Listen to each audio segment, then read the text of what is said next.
Hello, moi c'est Méline, je suis passionnée de mode, mais comme je suis aussi très sensible aux enjeux climatiques, je fais toujours en sorte que ma consommation de mode, elle soit le plus respectueuse possible de l'environnement. Je sais qu'on entend beaucoup dans les médias et en ligne que l'industrie textile et la création de vêtements, ça représente énormément de pollution. Ça représenterait environ un peu moins de 10% des émissions de CO2 totales dans le monde.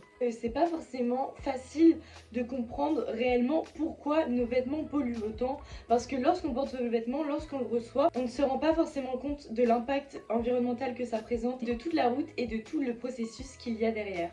C'est un sujet de vidéo que je ne pensais pas forcément traiter au début parce que je me pensais pas forcément légitime. En soi, je ne suis ni une experte de l'industrie de la mode, ni une experte des enjeux environnementaux. Il y a beaucoup de vidéos pertinentes et d'articles qui existent déjà. Désolée si certaines choses que je dis, vous les avez déjà entendues, si c'est déjà vu et revu.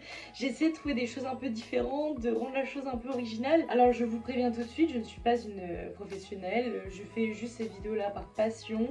Je n'ai pas la science infuse. Il est possible que je me trompe, n'hésitez pas à me corriger dans les commentaires avec bienveillance toujours, s'il vous plaît. Cette vidéo ne sert de leçon de morale à personne, c'est juste à titre informatif. Après, si vous voulez continuer d'acheter de la fast fashion ou autre, et j'ai envie de dire, au bout d'un moment, c'est votre problème. Et donc, on va directement entrer dans le vif du sujet. Je vais essayer de la faire un peu étape par étape. C'est-à-dire du premier processus de fabrication jusqu'au vêtement fini et jusqu'au moment où on le porte et le moment où on se débarrasse pour que ça suive un peu une suite logique tout simplement. Donc on va commencer sans plus attendre par la première étape de fabrication d'un vêtement, ça va être tout simplement la création de la matière.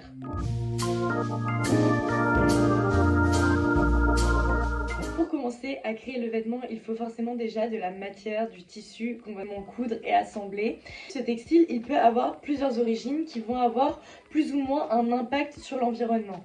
Il peut y avoir des matières d'origine animale, comme par exemple la laine, d'origine naturelle, comme le coton ou le lin, d'origine chimique, comme la viscose, qui va être donc fabriquée à partir de cellulose et de produits chimiques, ou encore d'origine synthétique, comme le polyester et le polyamide, qui vont être fabriqués à partir de dérivés de pétrole et de produits chimiques. Les deux matières que l'on retrouve le plus dans la fabrication de vêtements, c'est déjà le désormais tristement célèbre polyester. En 2021, on comptait plus de 60 millions de tonnes de polyester produites dans le monde. Elle a beaucoup d'avantages et c'est pour ça qu'elle est autant produite, notamment pour les producteurs, parce qu'elle est plus résistante, c'est facile d'entretien et c'est peu cher à produire. Donc on va en trouver partout dans les vêtements, mais le problème du polyester, il est à base de pétrole et je pense que c'est pas une grande nouvelle si je vous annonce que le pétrole c'est une énergie fossile non renouvelable, donc un peu catastrophique pour la planète. Et donc c'est un pétrole qui va être transformé et cette transformation elle va utiliser beaucoup d'énergie et beaucoup d'eau, ce qui va donc avoir encore plus un impact sur l'environnement.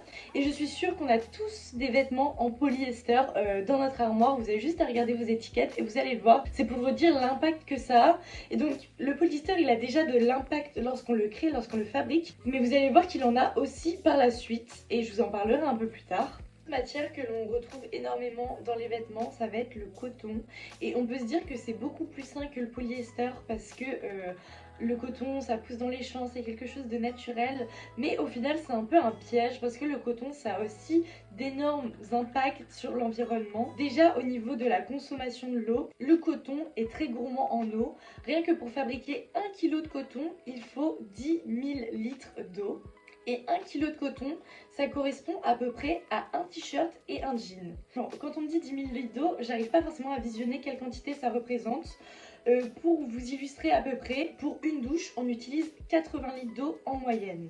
Donc pour faire un t-shirt et un jean, il faudrait l'équivalent en eau de 125 jours de douche. Je sais pas si vous vous rendez compte à quel point c'est énorme.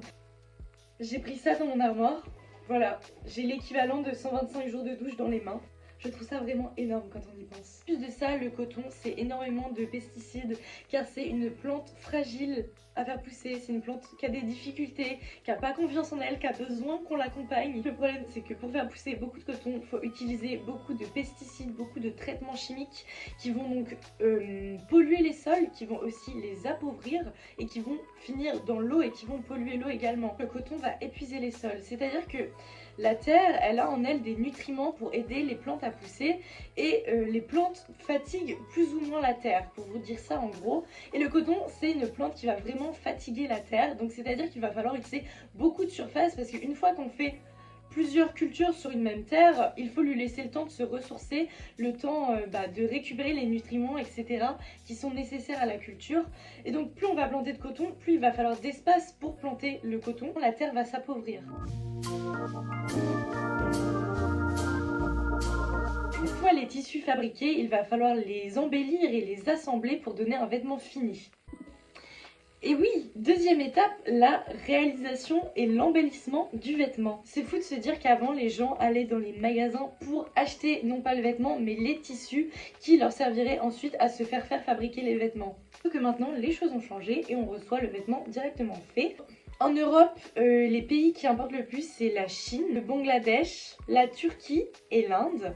Outre les conditions des travailleurs dans ces pays qui sont vraiment terribles, dans ces pays, forcément, pour faire fonctionner les machines à coudre et les différentes machines qui vont être utilisées pour tisser, pour tricoter, pour assembler le tissu, il faut évidemment de l'électricité. La production d'électricité dans ces pays pollue énormément. C'est principalement de l'électricité produite dans des centrales à charbon. Et lorsque l'on produit l'électricité en charbon et qu'on le brûle, il émet énormément de particules et des choses qui sont mauvaises pour l'environnement et également pour la santé des humains. À titre de comparaison, 1 kWh d'électricité en France, ça émet 0,08 kg de CO2. Ce chiffre, ce serait 20 fois moins qu'en Inde, 13 fois moins qu'en Chine et 10 fois moins qu'au Bangladesh. Certains vêtements sont teints ou délavés parce qu'on ne peut pas obtenir les couleurs des vêtements naturellement.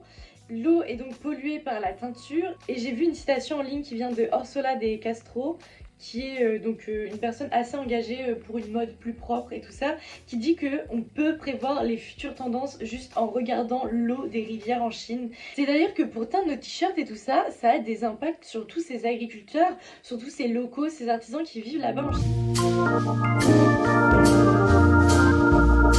Lorsque ça y est, le vêtement est enfin terminé, qu'il a été assemblé en un temps record, il est temps de le mettre dans un petit colis et de l'envoyer jusqu'à chez nous pour qu'on puisse l'acheter. Donc une troisième étape dans la vie d'un vêtement, c'est le transport. Quelque chose à laquelle on ne pense pas forcément, mais l'endroit où est cultivé le coton, l'endroit où est transformé le polyester, l'endroit où est teint le vêtement, l'endroit où est cousu le vêtement et l'endroit où le vêtement va être vendu, tout ça sont des endroits totalement différents. Et donc les vêtements parcourent énormément de kilomètres avant d'arriver jusqu'à nous. Alors, même si ça peut sembler surprenant, ce n'est pas forcément l'étape de vie d'un vêtement qui pollue le plus. Ça parce que les vêtements sont la plupart du temps transportés par voie maritime dans des gros porte-conteneurs. Mais bien sûr, on va pas se mentir, le transport de marchandises par voie maritime n'est pas sans impact pour l'environnement, que ce soit pour construire les porte-conteneurs, que ce soit pour les conteneurs qui finissent à la mer, ou on peut penser par exemple aux marées noires. Mais sur la plupart des sites que j'ai regardés, ils disent que le transport c'est pas ce qui émet le plus parce que oui, techniquement, les bateaux n'émettent pas forcément de CO2.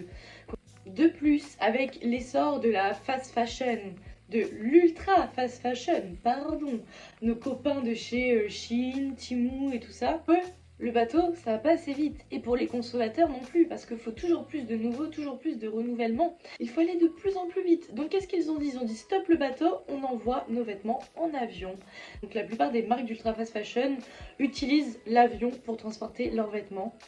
Et je trouve ça assez fou de me dire qu'il y a des crop tops qui ont plus voyagé que moi. De plus, lorsque l'on transporte des produits, ces marques-là ont tendance à vraiment suremballer les vêtements. C'est-à-dire que chaque vêtement va être mis dans une pochette plastique qui va être mis dans un carton. Donc on peut se dire, bon c'est juste une pochette et juste une petite étiquette. Sauf que lorsqu'on multiplie ça par le nombre de vêtements qui sont produits chaque année dans le monde, ça revient à une production de plastique, une consommation de papier et de carton qui est au final énorme et pas forcément nécessaire. Nos vêtements ont fait bon voyage, ils sont arrivés soit directement dans notre boîte aux lettres si le livreur nous a pas volé le colis, ou alors dans le magasin de prêt-à-porter le plus proche de chez nous. On va donc aller acheter ce petit jean Zara ou ce pull H&M en se disant que de toute façon il est produit et il ne va pas continuer à polluer. Sauf qu'on se trompe car même une fois produits, les vêtements continuent de polluer. Déjà avec le lavage et l'entretien, parce que de laver et de repasser un vêtement, à chaque fois ça consomme de l'énergie. Et lorsque l'on lave les vêtements, il y a déjà la teinture qui peut s'enlever. 80% de la teinture reste vraiment accrochée au vêtement et que le reste est dilué dans l'eau. Également les microplastiques, car comme je vous avais dit, le polyester en fait c'est un peu du plastique ça, qui vont se retrouver dans l'eau de la machine à laver. Bien sûr il y a certains produits dans les teintures et les microplastiques, on ne les fait pas disparaître en station d'épuration, c'est à dire qu'ils restent dans l'eau continuellement et la plupart du temps ça va être rejeté dans la mer, dans les rivières. Et la chose un peu triste c'est que souvent les microplastiques ils vont être ingérés par les poissons. Vous allez me dire que peut-être vous en avez rien à faire que le poisson mange du plastique au final, c'est pas votre dos. Sauf qu'après, qui va manger le poisson qui a du plastique dans son estomac? Pas moi en tout cas, je suis végétarienne donc j'ai pas ce problème là. Mais bon, je pense à vous quand même, je préfère vous le dire. Et une fois qu'on a acheté le vêtement, on va le porter quelques fois, on va être content parce qu'il est à la mode. Puis comme les modes, c'est comme tout, ça change très rapidement, on va vite s'en lasser. On estime qu'on porte à peu près 7 fois un vêtement avant de vouloir s'en débarrasser. J'ai l'impression que c'est très très peu. Il y a aussi d'autres études qui disent que la durée de vie d'un vêtement c'est à peu près 2 ans. Bon, je pense que c'est à peu près propre à chacun. Tout ça pour dire, je pense qu'on a tous déjà acheté des vêtements dont on voulait se débarrasser. Donc des fois on va tout simplement les donner, les vendre ou les mettre à recycler. Ça part souvent d'une bonne intention, on va vouloir par exemple donner notre vêtement à une friperie ou à un organisme de tri de recyclage. Sauf que la plupart de nos vêtements ne vont pas pouvoir ni être vendus ni être utilisés. Ils vont finir tout simplement dans des décharges à ciel ouvert. Je pense par exemple au désert d'Atacama où il y a énormément de vêtements qui traînent, qui sont jetés là-bas au Chili en fait. Et puis voilà, la fin de vie de notre t-shirt, notre crop top ou notre jean, il finira dans une décharge, se décomposer lentement, très lentement, en continuant de polluer notre belle planète. Je pense avoir fait à peu près le tour sur les différentes étapes de la vie d'un vêtement et l'impact que ça peut avoir sur la nature. Désolée si j'ai pas forcément approfondi, désolée si j'ai oublié certaines choses. Si le sujet vous a plu et vous a intéressé, je vous propose d'aller regarder une vidéo que j'ai faite l'année dernière sur la fast fashion où je vous donne un peu des conseils et je vous explique pourquoi il serait temps d'arrêter de consommer et d'acheter toujours plus de vêtements et surtout de vêtements neufs. Sur ce, je vous remercie énormément d'avoir regardé cette vidéo jusqu'à la fin. N'hésitez pas à lâcher un petit commentaire et à mettre un pouce bleu, ça m'aide énormément et ça me soutient dans mon travail. Pour plus de contenu, vous pouvez me suivre sur les réseaux sociaux, c'est pareil sur TikTok et Instagram, c'est Méline ECT, Méline etc. Voilà, vous pouvez me retrouver plus facilement. Et je vous dis à très bientôt dans une nouvelle vidéo, je l'espère. Merci.